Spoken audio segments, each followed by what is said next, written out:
You ever get alcohol in your eye? I don't recommend it. That's why I'm doing the Popeye routine. I come in from outside and splashed alcohol on my hands. I was rubbing my hands up after I got my gloves off. I went and put the alcohol back up here. Dripped a bunch of alcohol somehow through my glasses into my eye. Like I've said, I'm not Mr. Lucky. So you know, once you get zapped by lightning a couple of times, mm, yeah. So, yeah, I'm dealing with a lot of anxiety and outright fear. So I figured, well, a good way to do that would be to do something. So I thought I would put some alcohol in my eye. Seemed like a good plan at the time. But I guess I'll just have to do this with my eyes closed. Shit, I could do this shit with my eyes closed until this evaporates and I can open it, because I've had alcohol in my eye, rubbing alcohol in my eye before. It's not good. It even hurts, like if you, like, if it drips down and you close your eye and it just gets in those sensitive tissues around there. But anyways, how y'all doing? Now, my heart was bad, and I was like, oh, that's a perfect time to go for a walk, you know. So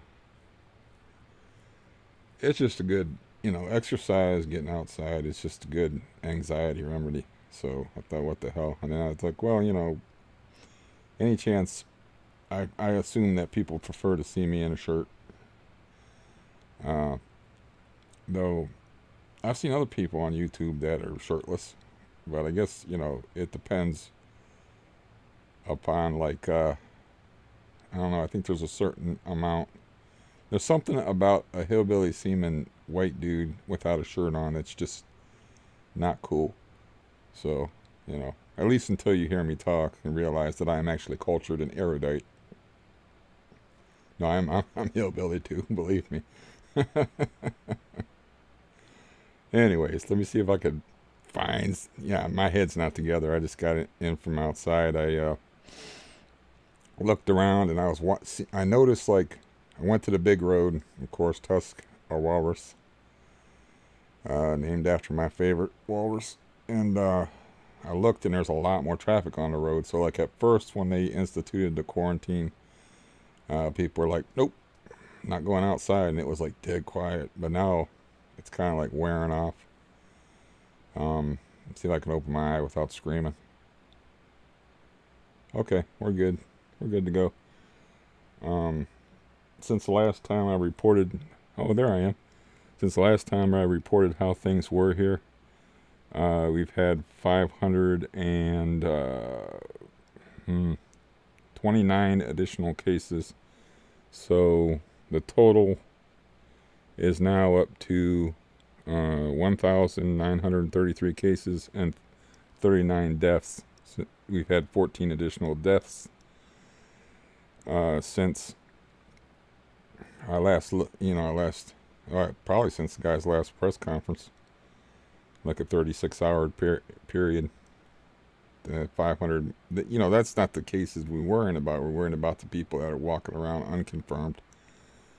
That's why I'm putting alcohol in my eyes, just to make sure my eye don't get infected. But anyways, the total in Stark County, where I live, went from 25 to 44 in about a 36-hour period. So yeah, I have to make up my mind about the aid worker. So I've been studying, like, the projections for this and whatnot, and as far as our state's concerned, they're predicting a peak of 10,000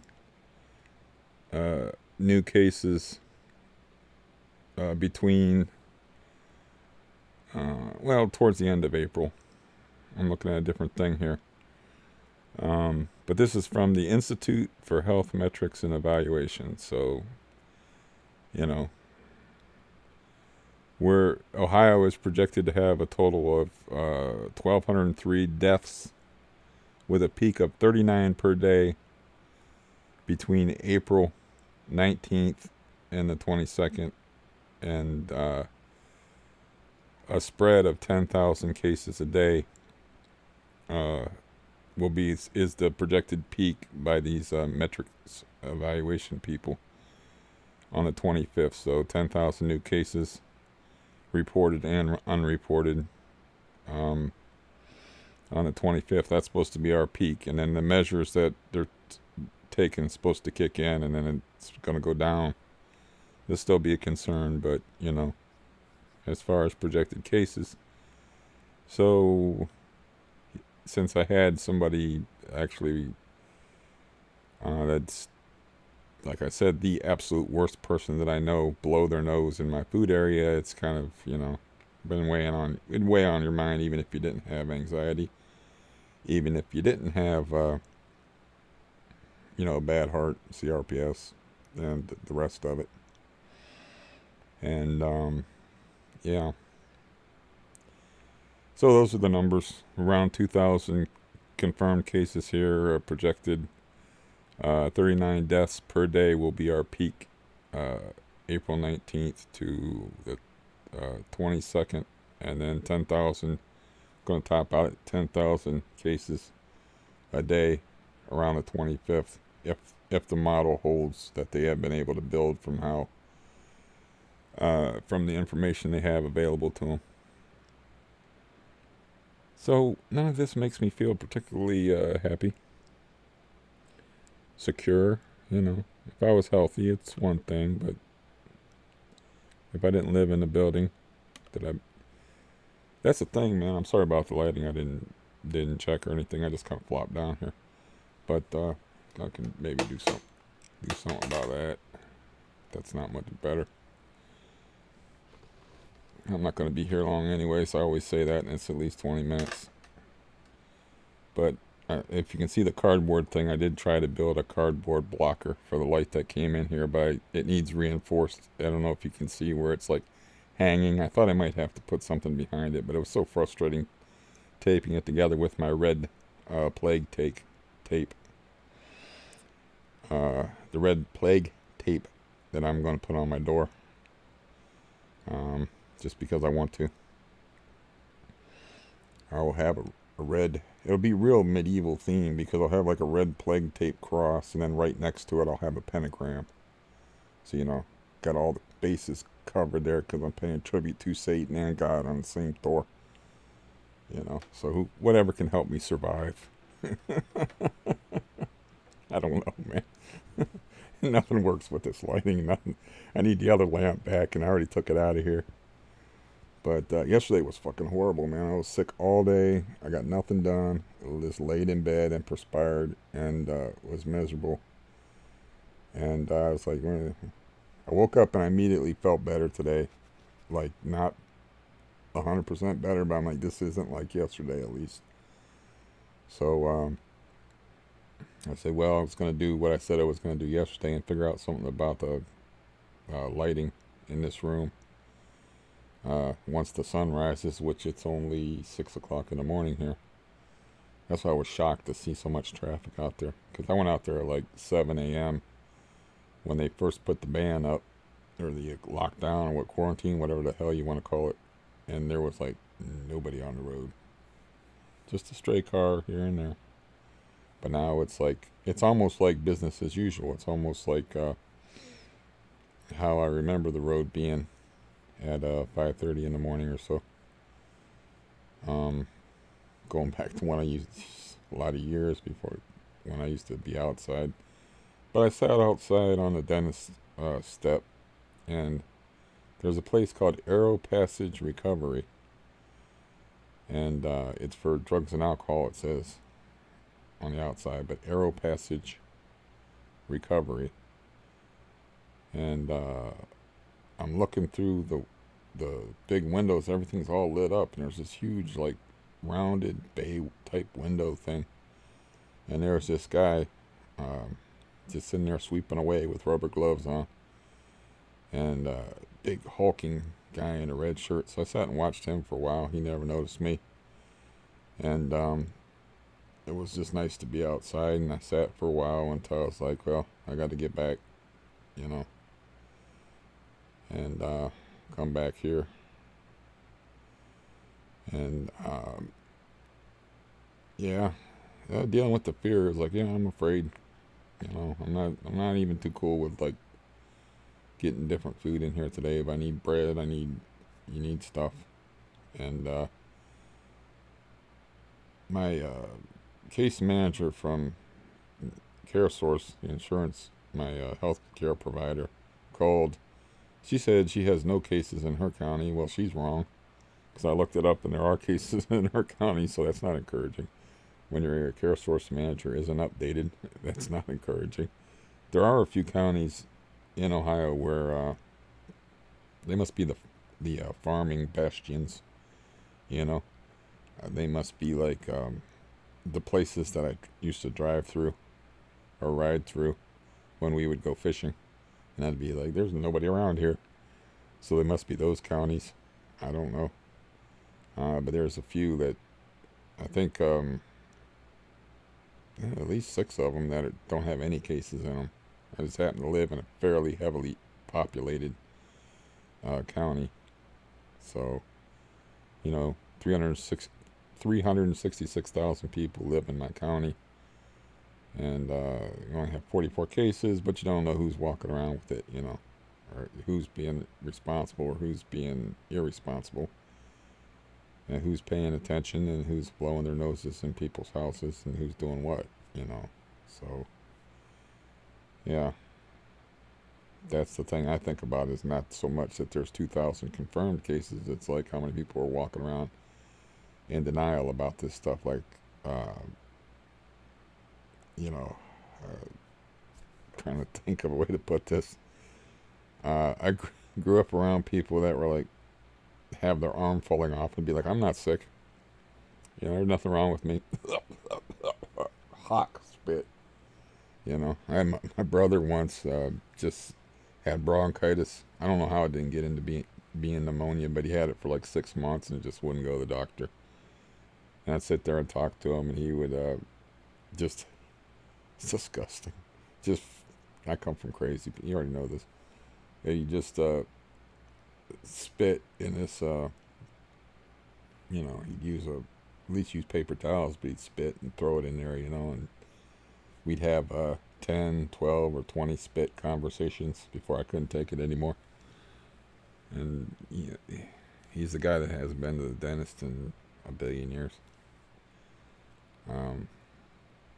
But yeah, I just grew up around a lot of people like that. They're like denial type people. Like, I'm not sick, and then they run into a wall because they can't see right, because they have a double vision from their fever. So those are the kind of people that are out there being typhoid Marys with this shit. But anyways, so I'm just trying to deal with the fear part of it, because I guess I can breathe okay, and as far as my heart, I'll figure something out sooner or later with this. I don't know. As far as my heart's been annoying me. It's like stress doesn't help that. So, and like not going outside doesn't help that. So that's why I went outside and walked, trying to, trying to survive, trying to make improvements in my situation any way I can. I don't know. I can check and see if that dude ever texted me back. I wrote him a very come hithery type of text yesterday. Bet he didn't write me back.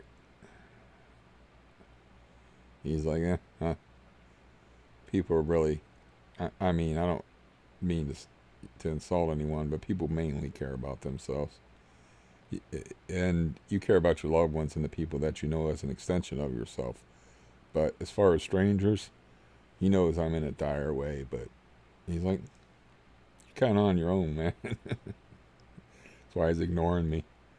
And, oh, fuck this phone, fucking piece of shit. Can't even use the thing.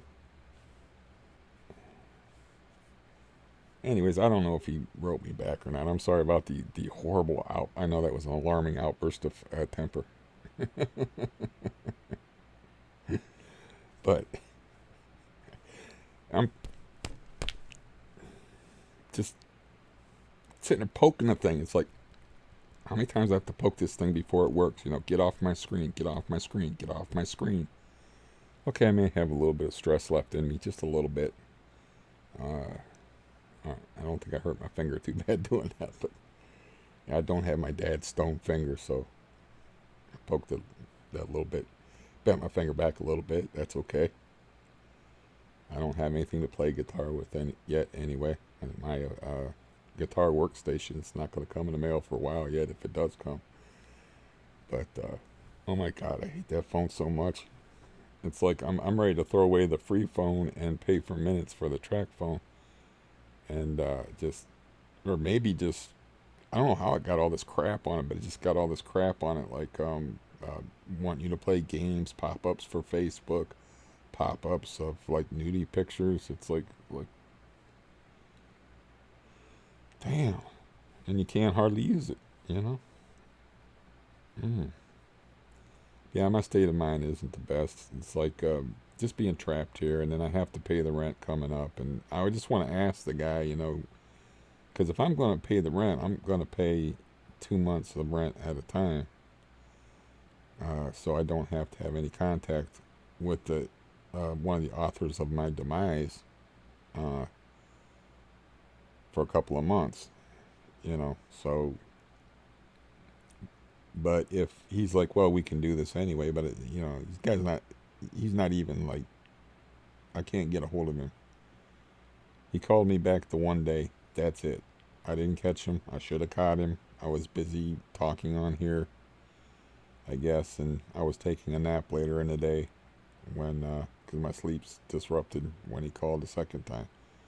Then I called him back and I left a message, and then I'm leaving texts, and I left 2 messages, and I left a text, and it's like, you know, the way things are going in here in Ohio, I'm sure he's all freaked out, and I hate this fucking lighting. It's because the overhead light doesn't work, because it's funny that every time the landlord ever comes in here, in the past, I don't know, 8 years, he's tested the light to see if this light works, and he's like, oh, it doesn't work, and then just walks out, and he just turns it on and waits for it to see if it'll work, and it doesn't work. And it's not a bulb thing, it's an electrical thing. So that would be perfect if I had that overhead light going instead of using lamps. But look, it doesn't cost much to live here. So anyways, yeah, I'm afraid. I'm definitely afraid of this whole thing. I'm afraid of the fact that I've been a little bit coffee. It's a respiratory thing, but I don't have the fever, so, you know, and I'm able to take a walk, so I don't know.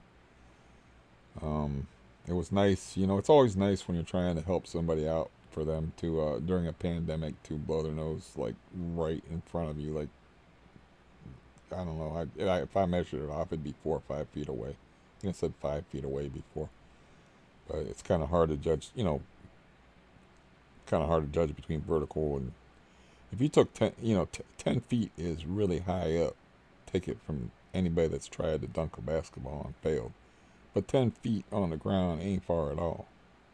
So, you know, so I don't know. I can't judge how close she was to me when she did that. But, yeah, didn't help my anxiety, you know, because, yeah, they've been out of state. They've been in several contact with God knows how many people during this whole thing, and yeah, it's the one person that I don't want to do that, you know. So it's bad enough that I'm living in a building with irresponsible people, and like I kind like delicately pull off gloves, and I'm touching my gloves on stuff. It's weird. It's like, you know, it's like you feel like your environment's poisoned. It's a very strange thing. It's like, you know, this stuff could be on this surface, it could be on that surface. Who touched this? Who touched what? You know, I don't want to talk myself out of getting food though, because I need bread, and yeah, I didn't eat yet today. And you're like, yet today? It's 6 o'clock in the morning, but I've been up since 1. And, I just took what was for me a major bit of exercise with that walk, with no calories in me. So, appetite's just bad. Stress, anxiety, all that stuff will do that to you. So, you know, what can you do? You can just keep trying and keep trying. I mean, I try, and then, it's almost out of here. You know the stories already, man. It's ridiculous. My life's absurd. That's why I can laugh at it while I suffer from it. Laugh at my life and suffer from it at the same time. It's like, oh boy, I'm almost off of Xanax, meth house. I think I can flip these cards and then I can move out of here. Brown's total failure. Well, I can just save up money and then I can move. No, then world pandemic hits, like right when you're right on. You got a place picked out even that you're gonna move to. Then world pandemic comes knocking on your door and more or less puts a lock on your door. And yeah, I don't know. I'm not like functional enough. I gotta I can get in contact with this guy maybe and get the number off of the dude and maybe like suck it up and deal with my crazy and take care of it myself if he doesn't want to be involved in it, and just put myself at risk if I want to get out of here. I just want to get out of here and do what I did this morning, which is just sit outside, be somewhere that's not here. That's all I want. That's what I was looking forward to. And now I was also looking forward to the baseball season. Now there's no baseball season. Hallmark of spring in northern cities like mine. There's going to be no sitting outside in the spring sunshine for me. If I'm stuck here for 2 months, for April and May, with this shit going on, so I don't know if I can handle that. And I cannot deal with these people without killing them, or without things getting real ugly. I just can't. I'm under too much stress. And as you can maybe tell, but man, I just need to get out of here so bad. And I guess just, what do you got? I'm sure it's almost like, with the healthcare profession, they want you to break down. They always tell you, ask for help. Just ask for help. Just ask for help. But you ask for help and you ask for help. But you don't get response until you're freaking out, threatening to kill yourself, or weeping openly, or like huddled in a corner, or, ready for a rubber room or shit. It's like, no, I'm trying to cut that shit off because I don't want to get there. That's why I'm asking you for help. But you don't leave no impression. That's why, like, when I scored Xanax before I started getting it off a doctor, because I got hooked on it just accidentally. I'm sure you know the story behind that. And I went to the emergency room, and they want you to cover up or whatever. I just stripped down and showed them my body and showed them all the scars, and did some Al Pacino, Marlon Brando style method acting. And like you don't know what it's like living like this, and that's the only way is that the only fucking way you can reach people, is through histrionics? I can't say, like, look, this is gonna happen if this happens, and you can't say that shit calmly. The people don't take you seriously. You gotta break shit, you gotta throw shit, you gotta have a mental breakdown, you gotta weep, you gotta cry.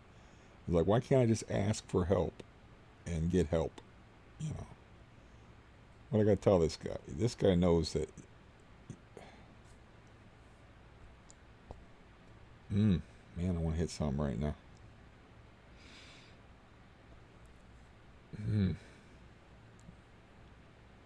I am not fit to be around nobody. And it's like a vicious cycle. Not fit to be around anybody, but not being around anybody is helping me, make me this edgy and make me this way. The isolation and living in the shoe. And It's not like I'm living in what is it? What's the nursery rhyme where she's living in a shoe and she got so many kids she don't know what to do. I got the don't know what to do part.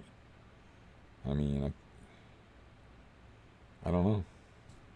Just do the one day at a time thing, and do my daily videos where I can purge some of the venom, you know, out of me, and exercise and try to think positively. Be nice if some positive things would happen. And it's really like depressing when I'm talking to my case manager from CareSource. They have a thing they run through where they just update your information anyway, and they're like, "You got anybody that can contact in case anything happens?" And it's like, I want to say no, not really. You know, you got to throw them a couple of names. So you just throw them a couple of names. It's like, I ain't got nobody. You know, nobody I can like rock solid depend on. You know, I ain't got nobody. That's what I found out through the benzo thing. Is like, you know, these people that I thought I could depend on, I can't depend on them. Yeah. Oh, this is a good freak out for on camera. Just imagine if I didn't take my walk. I just thought you'd appreciate, you know, someday I might even sit up in a chair. But I got this microphone set up all nice and stuff like that. But I thought appreciate seeing me clothed and know that I've been out and about, and I know that I'm trying. I'm always trying. Shit never works out for me, but I always try. 'Cause my mama told me that's all you can do, son, is do your best. And be a simple kind of man. Or won't you do this for me, son, if you can?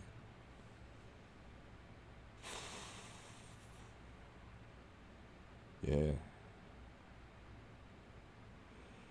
Whew. 10,000 new cases a day, though. That's hard to imagine.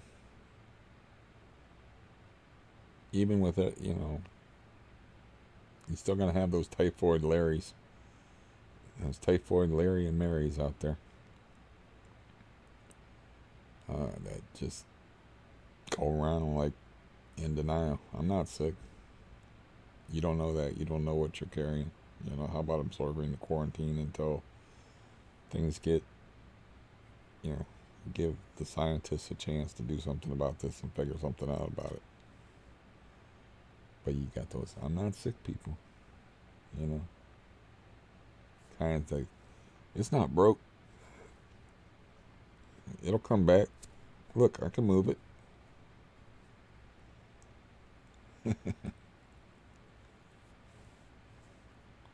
All right. Well, apparently I didn't expect any of this to happen or for me to be like this. So I'm just gonna go.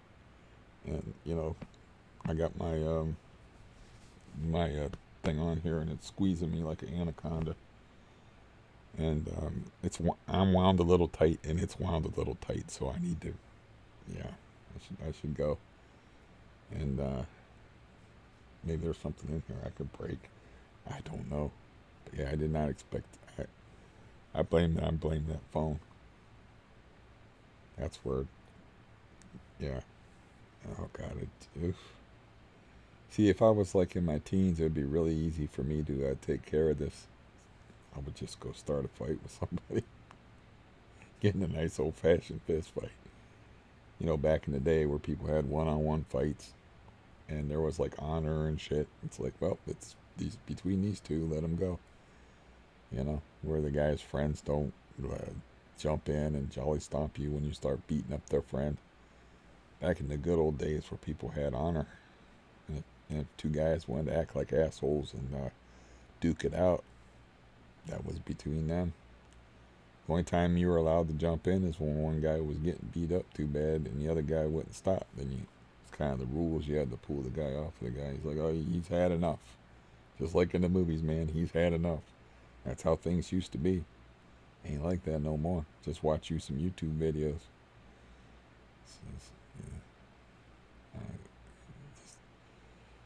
Yeah, that's what I feel like right now. when I was like this when I was a kid. When I say when I was a kid, I mean as a younger feller. I would just at least offer somebody the chance to engage in some violence with me and get it out of my system, and I'll be okay. You know, you know, maybe a little bloody if things didn't go well, but I would be okay. I still have some scar tissue you can't see in my eyebrow, and I got scar tissue in my mouth. My nose has never been broken because I'm pretty good at rolling with when guys were swinging on me. You roll with the punch. Everybody knows that. Hopefully you get your arm up there, and then they hit you. Sometimes you hit yourself in your own face because you get your arms up there, and the guy hits your arm, and then you end up punching yourself in your own face, which is much better than that, because it deadens the impact. But that's always funny when you're up there and you're fighting with a guy, and he feints one way, and then you put your arm up like that, and then he hits your arm, and you're punching yourself in your own face. It's not funny what you're not thinking, of course, why you're doing it, but then later on you're like, oh man, I got myself real good there. Like, woo, I got a little bit of a mouse. Oh God, I gotta go, man. This is stupid. Yeah, calm down, relax. You got some exercise in. You're a good little boy. You tried to make a light blocker. You have improper lighting right now. Let's see if I can spin this around. You tried to make a light blocking thing that's kind of like, woo, it's a little bit flaccid, but I can prop it up with a piece of fishing rod or something behind there to block the light that comes in. I should have had it like this the whole time. It would have been a much more endurable video. I just assume that you put the light on yourself. I just look a little grainy now. Okay, all right, gotta calm down, and I gotta write some stuff on my list. I gotta write a list for that lady to, she's gonna answer the door all garbed up, hopefully, a mask on, and they got new regulations. That's why I was trying to explain, because this lady was trying to get him in trouble before, my care source manager, about not doing housework in my house. And I'm like, look, a lot of times I'm telling him I don't want him working in my house because I'm irritable. Now, if you may remember, I brought up her own Xanax use, and she didn't, that shut her down. But she was like determined. She's like, nope, I'm going to show up. And, she was going to show up at the same time at we hire those people. They're supposed to clean your house.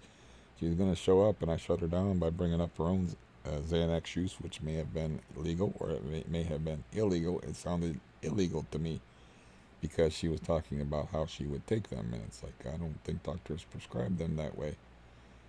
And she was suddenly like, oh, okay, what are you doing tomorrow? She suddenly changed her whole tune, but she was like wanting to get these people in trouble. And then I made the mistake yesterday of saying, well, she's like, well, what are they doing? And I'm like, they're not doing housework anymore. And she's like, what do you mean? I'm like, here we go again with this housework shit. And I'm like, it's their company policy. They want to have as limited amount of contact with people that, they're dealing with all the high-risk groups. That's why they're aid workers, because these people can't do shit for themselves. So, I said Typhoid Mary a couple of times because people remember things like that. They don't want to have a Typhoid Mary working for them, carrying that stuff, carrying it from one old person to another person, killing people. So they change the rules. They don't do housework no more. They'll run errands, or they'll run through the drive-through. They'll go grocery shopping for you. They'll run through the drive-through and pick up prescriptions. That's about it. But anyways, I'm gone. Yeah, that walk did me a lot of good, didn't it? Jesus, imagine what I would be like if I didn't have my walk and didn't get some air and didn't. That's just weird. I was just sitting there like voyeuristically watching a guy that had to go 250. Big, huge, muscular dude at this drug and alcohol recovery treatment place, just sweeping. I sat there, watched him, like I was watching TV for a while, like I was watching the Home Cleaning Network. And I was like, watched that for a while, and then looked at the road and noted the amount of traffic, and then I had to walk back toward the big road, and I was like, yeah, the speedway's open, because I forgot where the gas station was. I was like, I wonder, the gas station over here, or is it over here? That's when you know you're in trouble. You don't even know your own neighborhood anymore, or the places that you used to go to. I know that's the Little Caesars. I remember that. You know, that's not open. The lights are out on that, but shouldn't the... I forgot on which side Little Caesars the gas station was that I used to go into all the time, because they had an ATM in there and they had cigars. Anyways, I gotta go. This is yeah, I just gotta go. As far as you, I always wish you all the best. And anybody that tunes in and puts up with my silly ass deserves a gold star. So here you go. Put it right there. There's your gold star for putting up with me. Thank you. Goodbye.